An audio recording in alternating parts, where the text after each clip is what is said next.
Yan mga sir, to may bisita ulit ako nga no, Toyota Innova. Yan. Ang issue nito mga sir, blinking yung timing belt, tapos sabay ano, hindi rin gagana yung mga gauge niya. Pero may yung backlight niya maliwanag pa naman.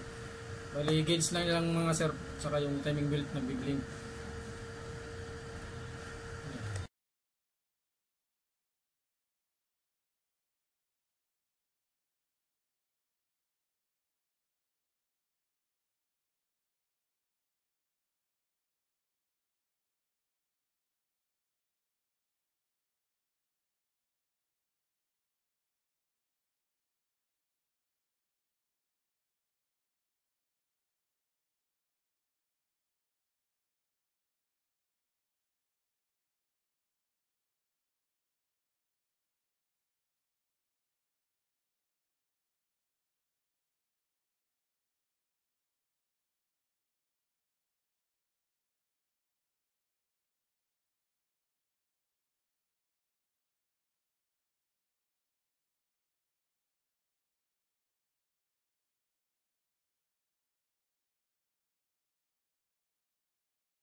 Yan, ito na mga sir yung ano, yung panel gauge ng Toyota Innova. Anong year model sir?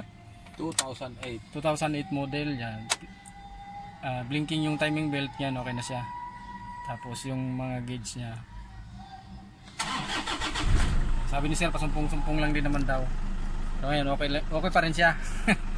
Ganun na sir, obserbahan mo na lang to kasi gumana rin siya kanina pagdating nyo. Tapos, yun, okay pa rin siya ngayon. Pero sigurado sir na okay na talaga yan. Hindi na ano lang kasi ako. Ang importante lang naman kasi sa akin yung itong dalawa, importante talaga yan sir. Hindi naman, yung temperature importante. Yung temperature kasi dahil yung fuel gauge alam mo naman yung laman niyan eh. Oo nga. Katulad niyan, alam ko dahil kahapon nagkarga ako, nag-full tank ako. Alam ko marami pa yan. Marami pa talaga eh. Eh pag yung 1/4 na siya, alam ko nga kung magkano ikakarga ko dyan para ma-full tank yan eh. Karga ko kahapon, 1/4 na lang. Tansyado Karga ko ng 2